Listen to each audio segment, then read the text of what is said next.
Aquí comienza la agenda económica PM de este miércoles en CNN Chile, que está marcada por la persistente inflación. No lo digo yo, sino que lo dijo el Banco Central en su reunión de política monetaria del martes y lo volvió a reafirmar al publicarse el informe de política monetaria, el famoso IPOM de septiembre. ¿Cuáles son las razones? ¿Tiene que ver solamente las cuentas de la luz? ¿O también hay otras razones estructurales y de actividad económica o legales que expliquen esta persistente inflación? Eso lo explica Natalia Muñoz. Se posterga la anhelada llegada de la meta de 3% de la inflación anual. Así lo reveló el Banco Central en su tercer informe de política monetaria, donde se proyecta que el IPC de este año cerrará en 4%. Factores internos han sido los que principalmente han incidido. Fue importante que se revisara la forma en que se estaban financiando las tarifas eléctricas y esto significó un shock al alza nuevamente en la inflación que elevó la inflación del orden de 1,2, 1,5 puntos porcentuales. Si revisamos los nuevos datos, la corrección al alza es de 0,3 puntos, alejándose de la meta de convergencia. Pero lo que más llama la atención es que la inflación subyacente, es decir, la que considera solo los precios más estables, si en junio se proyectaba que sería 3,1%, a diciembre ahora se corrige a 3,7%. La inflación subyacente, lo que hay detrás de la evolución de la inflación subyacente es una situación en la cual estamos viendo en el segundo trimestre un resultado más dinámico por el lado de la demanda, si bien, como decía al principio, la actividad ha estado en línea, más o menos con lo que estaba proyectado en el informe de junio, sí vemos mayor dinamismo en la demanda, particularmente por el lado de la inversión, pero también por el lado del consumo. Además, se suma el impacto de los costos laborales y el alza de las tarifas eléctricas como parte de las presiones inflacionarias. Estamos viendo una masa salarial que crece fuerte, pero un empleo que no se desarrolla fuerte. Entonces, tú finalmente estás pagando más por un empleo que no necesariamente es más productivo. Y esos son mayores costos para la actividad y, por ende, una mayor inflación de aquella que está de manera subyacente, es decir, que se elimina los componentes volátiles. En primer lugar, un mayor tipo de cambio del esperado. En segundo lugar, una demanda interna que sigue dinámica, particularmente el consumo y la inversión. Y en tercer lugar, el alza de los costos laborales, que está presionando a las empresas a subir los precios que se traspasan a los consumidores. Variables internas en nuestra economía principalmente, como fue el alza de la energía eléctrica y otras cosas más, como también impactos lamentablemente a nivel internacional que han afectado a muchos países y toda la economía abiertas como la nuestra, que tiene que ver con el tipo de cambio, el valor del dólar, la volatilidad del precio del petróleo. Por esto que el ente emisor anunció que estará evaluando los próximos movimientos de la tasa de interés, que se mantiene en 4,75% y recién en diciembre podríamos ver algún cambio. Nosotros continuamos viendo un recorte de tasa en el cuarto trimestre de este año, posiblemente en diciembre, y consideramos que las condiciones locales están dadas para ese recorte. Esperamos un nuevo recorte de la tasa de política monetaria para la reunión de diciembre. ¿Por qué en octubre? Porque el Consejo del Banco Central está mostrando especial preocupación en el componente subyacente de la inflación. Entonces va a necesitar acumular más registros del IPC. El desempeño de la tasa está ligada a la economía local, donde si bien la inflación no nos deja por ahora, según el Central sería el tercer trimestre del 2026 que se convergería a la meta de 3% anual. Con toda esta información en el mercado hay una mayoría que piensa que el Banco Central bajará solo una vez más la tasa este año. Sería en diciembre para dejarla en 4,5%. Tal como lo veíamos en la nota de Natalia Muñoz, el mercado cree que habrá solamente una baja de tasa más en 2025. Esta es la encuesta de expectativas económicas. La hace el Banco Central, pero no es el ente emisor el que opina, sino que son los analistas consultados. ¿Y qué es lo que estiman ellos? Que en la reunión de octubre no pasará nada, tal como en la de ayer, 4,75% se quedará la tasa, pero en diciembre bajará a 4,5%, un recorte de 25 puntos base. Se quedará así al menos hasta mayo del próximo año y, como vemos, también hasta diciembre. De hecho, entonces, podríamos decir que el mercado espera que haya un solo recorte durante los próximos 14 meses. Tenemos un interesante entrevistado con el cual vamos a analizar precisamente la trayectoria de la tasa de interés. Bueno, obviamente la inflación, la tasa de interés, fue parte central del informe de política monetaria como lo vimos, pero también, ¿qué pasó con las proyecciones de PIB? Y sobre todo, hubo una fuerte alza en las estimaciones de inversión para 2025, tal como lo vemos en la nota de Pilar Gutiérrez. Inflación más elevada para este 2025, pero también una mayor inversión a la que se había proyectado. Son los dos temas que destacaron en el informe de política monetaria de septiembre, que el Banco Central publicó esta mañana. Destaca la aceleración de la inversión en el segundo trimestre de este año. Esto fue particularmente visible en el componente de maquinaria y equipo de la formación bruta de capital fijo, cuyo dinamismo se mantendría en el tercer trimestre. En gran medida, el repunte de la inversión ha estado apuntalado por el impulso de los grandes proyectos, a lo que se suman condiciones financieras algo más favorables y un incremento de la confianza empresarial. Mejoran las perspectivas de inversión, y más inversión son más empleo, más generación de riqueza en el país, lo que creemos también es una muy buena noticia. Explicado en gran parte por el incremento de grandes proyectos, sobre todo en energía, el alza en la inversión para 2025 fue una de las sorpresas del IPOM. El ente emisor pasó de una estimación de crecimiento de 3,7% en junio a una actualizada de 5,5% de alza, una cifra muy superior a la que proyecta el mercado en la última encuesta de expectativas económicas, 3,5% de aumento en la formación bruta de capital fijo. Eventualmente también tiene que ver con un escenario que es más favorable para la inversión hoy día, porque hay menos incertidumbre que la que tuvo la economía hace años atrás. Se mantuvo la constitución actual, se rechazó la reforma tributaria. Otros temas como el royalty minero, también la ley de permisos sectoriales y otros han venido a despejar un poco el camino. Algún elemento también respecto de el cambio de régimen político que vamos a tener el próximo año. El mercado le asigna una alta probabilidad a que sea un gobierno de centro derecha, eso también de alguna manera puede tener algún efecto. Las mejores perspectivas para la inversión explican también que el Banco Central ajustará el rango de crecimiento de manera favorable. Si bien se mantiene el techo máximo de 2,75%, se ajusta el rango mínimo a 2,25%. Tal como se esperaba, el IPOM de nuestro Banco Central corrigió al alza la proyección de crecimiento. Ello ya se venía anticipando de acuerdo a los datos que eran mejores de lo esperado y se va alineando con nuestra proyección de crecimiento que va en torno a 2,5 para este año. Ahora, la gran pregunta es si la economía va a lograr mantener cierto momentum en la actividad económica hacia el 2026. La demanda interna también se ajusta al alza, pasa de un crecimiento de 3,2 a 4,3% este año. Esa mejora es por el alza en la inversión y un mayor dinamismo del consumo, lo que según el mismo Banco Central contrasta con la compleja situación del mercado laboral. Hemos visto a lo mejor un mercado laboral que no está generando tanto empleo, pero sí se han dado presiones al alza de los salarios. Han aumentado, ¿cierto?, el salario mínimo y elementos de ese estilo han hecho que el consumo esté un poquito más dinámico de lo que se estaba esperando. Ahora, si uno ve otros componentes de cómo están dando el consumo, cómo debería seguir evolucionando hacia adelante, los créditos que dan los bancos a las personas, esos elementos todavía se ven más lentos. Entonces hay que ponerle una nota de cautela quizás a ese dinamismo. Por el lado del IPC, este se ajustó al alza de 3,7 a 4% para 2025. De todas formas, la cifra que generó más alertas fue el dato sin volátiles, cuya proyección subió 6 décimas a 3,7%, dando cuenta de una mayor persistencia en la inflación. Antes de hacer la pausa, les cuento la que sin duda fue la noticia económica del día. Oracle.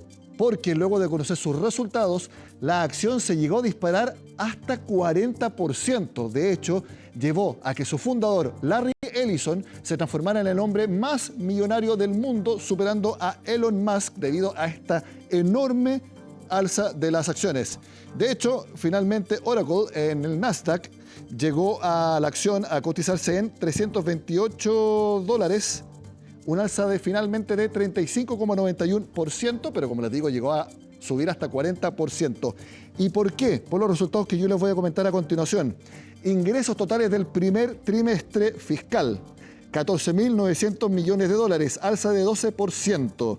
Ingresos de la nube, $7.200 millones, aumento de 28%. Pero el análisis que hizo el mercado es que la demanda por servicios de inteligencia artificial es lo que explica estos números. De hecho, informaciones de mercado también hablan de que Oracle tendría un acuerdo con OpenAI, la empresa detrás de ChatGPT, un acuerdo de más o menos 300.000 millones de dólares. Son versiones de prensa, pero que se dieron en este verdadero hito de que Oracle subiera 40% prácticamente durante gran parte del día sus acciones y que llevaron a su fundador a ser nada más ni nada menos que el hombre más multimillonario del mundo.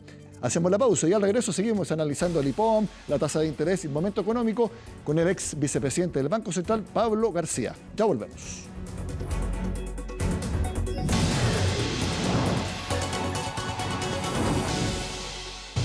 Mucho hay para analizar en esta agenda económica PM de miércoles y estamos junto al ex vicepresidente del Banco Central y también consejero de la entidad, Pablo García. Gracias por estar con nosotros, Pablo. Hola, Nicolás. Gracias por la invitación. A ver, nosotros hemos destacado esta persistente inflación. Así lo denomina el Banco Central, lo dijo en la reunión de política monetaria cuando mantuvo la tasa y lo volvió a decir este miércoles en el IPOM de septiembre. Así es. ¿Es lo más importante que hay que tomar en cuenta que la inflación está siendo persistentemente, no alta, pero al menos no bajando? Creo que lo importante es entender las razones que están detrás de eso, porque eso te permite hacer una visión prospectiva. Y yo creo que hay tres razones fundamentales. La primera, que es una buena noticia, que es que la economía está creciendo más rápido. También el Banco Central corrigió al alza la previsión de crecimiento. Sí. Y eso significa que si una economía crece un poco más rápido, dado todo lo demás respecto a la capacidad productiva, eso presiona un poquito más los precios y hace que la inflación sea más alta. Esa es una primera razón. La segunda razón es que los salarios reales están creciendo relativamente harto. Hay harta discusión sobre el mercado laboral, los salarios reales están creciendo al 3,5%, algunas medidas cercanas a 4%, ¿cierto? Y eso no solamente en parte te frena el crecimiento del empleo, sino que también te presiona los costos y te genera un poco más de inflación. Y el tercer elemento, ahí se conjuga lo que hemos visto en los últimos meses. Tenemos un peso relativamente debilitado, eso te presiona un poco más la inflación. Hemos tenido sorpresas de inflación al alza subyacente en los últimos meses, que no se deshacen rápidamente. Entonces, esa suma de cosas hace que la proyección es que la inflación subyacente, en vez de seguir bajando, como que se tomó un compás de espera, y la proyección es que sigue entre 3,5 y 4 por un tiempo ya más largo. O sea, esta inflación subyacente, inflación estructural, uno pensaba que se debía también por la alza de las cuentas de la luz, que esas se van a mantener. Nos sorprendió que no lo mencionara el Banco Central. ¿No es tan importante como uno lo pensaba? Es que ahí hay que distinguir, porque las cuentas de la luz son los elementos volátiles, no son las subyacentes. ¿Te fijas? Entonces están fuera de la subyacente, están en la inflación total. A veces lo que ocurre es cuando tienes sorpresas en la inflación total, por ejemplo, los alimentos o la energía o en este caso las tarifas, eso se te puede colar después hacia la trayectoria subyacente vía indexación. Pero la presunción es que ese efecto no era tan grande. Yo creo que ese no es tan grande, eso ya pasó. Lo que tenemos ahora más bien son estos tres factores, de mi opinión, que una economía más dinámica, consumo más dinámico, salarios reales que crecen más y las sorpresas de corto plazo que hemos visto en los últimos meses. Se habló mucho también del impacto en los costos laborales. ¿Eso también está impactando? Así al menos lo dio a entender el Banco Central. ¿Tú concuerdas? Sí, claro. Hay un debate sobre la situación del empleo. Sí. Pero si tú miras, si una economía crece al 2,5%, ¿ya? Y si los salarios reales crecen al 3,5%, no es raro que el empleo no crezca. Es parte de la ecuación de cómo se cuadra todo esto, ¿cierto? El crecimiento de la economía en el fondo se va o a crecimiento del empleo o a crecimiento de salarios. Y ahora nos hemos movido mucho hacia crecimiento de salarios. Entonces el empleo no está creciendo mucho y puede que incluso ese crecimiento de salarios reales esté presionando los costos laborales y presionando también un poco más la inflación hacia adelante. ¿Eso podría empeorar el escenario laboral en los próximos meses? Yo creo que ahí, de nuevo, siempre hay que mirar hacia adelante. Estos son incrementos de salarios, en particular el salario mínimo, que si se siguen repitiendo con esa magnitud, claramente el mercado laboral se va a resentir. Yo creo que ahora la labor es dejar que los salarios reales empiecen a crecer a tasas más consistentes con la productividad de largo plazo, de forma de que el empleo pueda también agarrar un poco más de vuelo en esta economía que está creciendo un poquito más rápido. Pablo, te invito a ti y a las personas que nos están viendo a que revisemos los principales mensajes de las cifras del IPOM y cómo han sido los distintos indicadores, han ido evolucionando en los informes de política monetaria de este año. Aquí lo vemos en la gráfica en pantalla. El PIB, las proyecciones de crecimiento, en marzo el rango era entre 1,75 y 2,75. Siempre en esa época del año es un rango de un punto completo de dispersión. Se ajustó a entre 2 y 2,75 en junio y ahora en septiembre entre 2,25 y 2,75%. Eso me imagino que está en línea también con lo que tú esperabas, Pablo. Así es. De hecho, uno miraba las cifras que hemos estado mirando hasta ahora y uno esperaba que el crecimiento para este año estuviéramos bien en torno al 2,5%, que es básicamente lo que está indicando el Banco Central. Yo creo que la noticia más importante desde el punto de vista de la perspectiva más de largo plazo es la inversión. La inversión está creciendo al 5,5% este año, que es una cifra que hace tiempo que no se veía. Sí, y es muy importante porque fijémonos cómo era lo que esperaba en marzo y junio, 3,7%, y se pegó un salto de casi 2 puntos completos en 3 meses. Eso a nosotros también nos llamó la atención cuando revisamos el informe al publicarse temprano este miércoles. Ahí, si uno ve los sectores, es básicamente lo que está ocurriendo con minería. La inversión minera está creciendo fuerte, el ciclo de la inversión minera se está desarrollando con harta intensidad en Chile. También tenemos inversión en sectores de la energía, ¿cierto?, que también están agarrando vuelo, y esos son sectores importantes. Entonces, eso empuja la inversión en general en el país. ¿Por qué se están dando estos aumentos de la inversión? Uno entiende, la minería tiene que ver con los ciclos de precio del cobre, proyecciones de demanda, vimos lo que sucedió con este anuncio de fusión entre Anglo American y Teck, pero ¿hay otras razones de fondo que expliquen esta mayor inversión? Mi impresión es que estos son los proyectos mineros y los proyectos energéticos, a entenderlos, son proyectos de muy largo plazo. No son cosas que se deciden de un día para otro y que puedas frenar. En la parte de la minería hubo un compás de espera, a pesar de que los precios eran altos después de la pandemia, porque hay una discusión de royalty en Chile. Esa discusión se zanjó relativamente bien en comparación con otros países, y por lo tanto, una vez que eso se despeja y tienes el horizonte hacia adelante despejado, se gatillan estos ciclos de inversión minera porque los precios siguen siendo relativamente altos. A pesar de la guerra comercial, a pesar de lo que pasa en Estados Unidos, en China, los precios del cobre siguen siendo relativamente altos y por lo tanto tienes un ciclo de inversión que se avecina para adelante. Y por el lado de la energía, bueno, hay una realidad, que tenemos una ventaja comparativa en inversiones renovables, energías renovables en Chile, que es muy importante. Y por lo tanto todavía hay mucho que aprovechar en esa dimensión, y eso es lo que uno observa en varios sectores. Y esto sucede independiente de posibles cambios en el ciclo político o por cambio de los ciclos políticos, porque muchas empresas dicen, cuando hay decisiones importantes en elecciones, wait and see, esperemos y luego tomamos la decisión. Pero ahora estamos viendo lo contrario. Yo creo que el desenlace del ciclo político se va a ver en un tiempo más, pero las probabilidades vienen más o menos claras hace ya como un año. No digamos que hemos tenido muchas sorpresas muy materiales. Mi impresión es que esto es bien, quizás un poco polémico, ¿no?, pero el debate a veces se toma de si lo que está ocurriendo este año en la economía es gracias a este gobierno o gracias al gobierno futuro, ¿cierto? Y ese debate es bien político. Yo creo que acá, dados los plazos en los cuales se materializan estas inversiones, dado el tamaño que tienen que ver más bien con las perspectivas de más de largo plazo de nuestros sectores donde tenemos ventajas comparativas. O puede ser también que todos los mensajes prácticamente unánimes de los candidatos es pro crecimiento, pro inversión, menos trabas burócratas que sean innecesarias. Ahí parece que el mensaje es unánime. Bueno, ha habido mucho consenso de que hay elementos de la famosa permisología que había que despejar. Se despejó la ley de permisos sectoriales, hay otros ámbitos que hay que seguir trabajando. Y que no se van a subir impuestos. Y que no se van a subir impuestos. Bueno, yo creo que hay poco apetito y poco espacio para subir impuestos. Además, el debate, más bien, yo creo que debe ser, hay que tener cuidado con la situación fiscal y no aventurarnos a bajar impuestos porque sí. Yo creo que el debate es más bien por ese lado. Pablo, hablemos de política monetaria, algo que tú como consejero del Banco Central viste durante 10 años consecutivos, con mucha responsabilidad también cuando fuiste vicepresidente del ente emisor. ¿Qué te pareció la decisión del Banco Central de mantener la tasa en 4,75 en la reunión de este martes? Mira, esa decisión de cierta forma estaba un poquito ya telegrafiada de antes. Todo el mundo esperaba una mantención. En el IPOM de junio había un debate de si la baja era en julio o en septiembre. Ocurrió en julio, por lo tanto se esperaba que en septiembre se mantuviera. Creo que la parte más importante del mensaje y que se refrendó hoy día con el IPOM, esta idea de que seguir bajando luego hasta llegar a 4 en realidad quedó como fuera del escenario. El IPOM tiene una baja en diciembre quizás, y después quizás una más en el año 2026, quizás una más en el año 2027. Estamos hablando como que este ciclo está acabándose ya.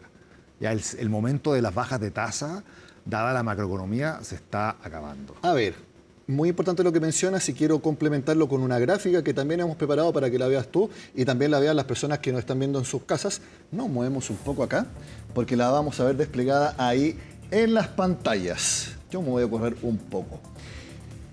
Hace un año, más o menos en agosto de 2024, la tasa estaba en 5,75%. Y como vemos, esta gráfica, esta curva hacia abajo es bastante poco pronunciada. Estamos en 4,75% por segunda reunión consecutiva. Entonces, ¿tú crees, Pablo, que no es descabellado pensar que podríamos llegar, no sé si hasta ahí, pero hasta 4,5% y que se quede ahí como tasa neutral, como ustedes mismos definen? Como ellos definen, no como no. No, como ustedes mismos macroeconomistas. Mira, el banco tiene un supuesto de tasa neutral que está en torno a 4, yo creo que es un poco baja, dado lo que estamos viendo en la macro. Yo creo que debe ser más bien 4,25, quizás 4,50. Por eso creo que quizás queda una baja y probablemente ahí el banco se detenga. Esto es como aterrizar un avión. ¿Ya? Cuando baja el avión, primero baja rápido y a medida que te acercas tienes que ir de a poquito disminuyendo el ritmo de caída para aterrizar de manera suave, ¿cierto? Mi impresión es que lo que vemos en inflación, lo que vemos con crecimiento hoy día, me cuesta pensar que la tasa normal sería un 4. Yo creo que como la inflación está un poco más alta, como la economía está creciendo bien, me da la impresión de que un PIB potencial un poco más alto y una tasa neutral de 4,25, 4,5 hace más sentido. ¿Tú crees que si se bajara a 4,25 o 4% podría haber un rebrote inflacionario? No, yo creo que justamente el Banco Central, al señalizar de que futuras bajas son condicionales a que se observe un progreso mayor en la caída de la inflación, está diciendo que no está planeando llegar a 4 luego. Yo creo que eso es un horizonte que está bien para los próximos años. En el corto plazo, quizás en diciembre, el IPOM de diciembre quizás diga que ahí nos detenemos, ¿no es cierto? Pero yo creo que ya queda una, quizás 2 en los próximos 9 meses, pero para efectos prácticos ya se hizo la pega, ya se bajó la tasa todo lo que se podía bajar y ahora hay que mirar con cuidado los pasos siguientes. ¿Tu apuesta entonces es que la última baja de este momento sea en diciembre a 4,5% o quizás pueda ser en enero? Yo creo que el banco va a tener que pensar muy bien si quiere bajar la tasa de nuevo en diciembre. El IPOM de diciembre va a ser muy importante y yo no descartaría que hubiera una última baja y parar. Tú mencionaste dentro de las razones estructurales de esta más persistente inflación, el alza de nuestra economía, de la inversión. ¿Uno entonces puede decir que estructuralmente también está mejor nuestra actividad? Eso es altamente debatido, ¿cierto? Pero si tú miras las cifras, el comité de expertos que habla para ver las proyecciones de crecimiento potencial para el Ministerio de Hacienda, dice que el crecimiento potencial es como 2,5. Tú miras la encuesta expectativa, hay mucha gente que cree que va a ser que es en torno a 2,5 también. Tú ves las mismas proyecciones del Banco Central, implícitamente en el corto plazo tienen un crecimiento potencial que es como 2,5. Entonces, creer que mecánicamente vamos a bajar a 2 o a 1,8 en los próximos 3 o 4 años, me cuesta pensarlo, dado además que estamos viendo la inversión moviéndose con harto dinamismo. Entonces yo creo que un PIB potencial más bien cercano a 2,5 hace más sentido que en torno a 2. No recuerdo haberlo visto en el IPOM de hoy día. ¿El Banco Central lo mantiene cerca de 2%? No hizo cambios al supuesto, entonces converge en torno a 2% en los próximos años. Si tú hubieras seguido en el Consejo, hubiera dicho, subámoslo un poco, hubiera impulsado un poco. Bueno, escribí una columna hace unos días atrás que decía que había que corregir al alza el PIB potencial. Entonces yo creo que esto esa es mi opinión, porque uno ve los antecedentes, ves la bolsa, ves la inversión, ves incluso el ritmo al cual se mueve la inflación, ves el mismo crecimiento económico, ¿cierto?, de lo que está pasando con consumo. Y en realidad un crecimiento potencial de 2 parece ser un poquito bajo para lo que estamos viendo en la realidad económica. ¿Tú creerías entonces que está más cerca del 2,5%? Sí, que tampoco es un cambio muy grande, pero yo creo que es buena noticia que estemos creciendo un poco más rápido de lo que pensábamos. Pablo, ¿y cómo ves el escenario internacional? Cada día estamos viendo en distintas direcciones y en distintos conflictos geopolíticos cómo las distintas situaciones se ponen más difíciles de predecir. ¿Eso cómo impacta a la economía mundial y también a nosotros que estamos directamente relacionados? Mira, cuando partió la guerra comercial, cuando partimos con todos estos temas de las tarifas a principios de año, mucha gente dijo, esto le va a hacer que Chile crezca menos. Y estamos creciendo más. Porque al final de cuentas, nosotros estamos con una actividad sectorial, con nuestras ventajas comparativas, que no son los sectores que están siendo amenazados por la guerra comercial. No estamos en la industria automotriz, no estamos en la industria de la alta tecnología, ¿cierto?, de las manufacturas. Estamos en el negocio de hacer productos básicos que son necesarios independiente de lo que tú después hagas con ellos. Por eso, por ejemplo, el anuncio de las tarifas del cobre al final quedó en nada para Chile. porque somos tan importantes en cobre, el cobre es tan necesario que no hace ningún sentido ponerle tarifas a nuestra principal exportación.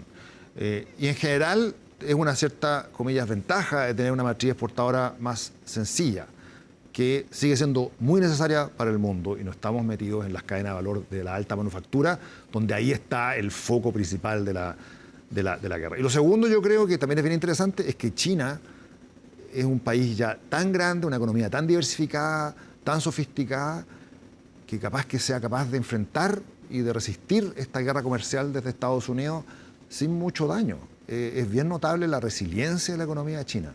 Y eso para Chile es una buena noticia también. Por el precio del cobre. El precio del cobre es un reflejo de eso, justamente.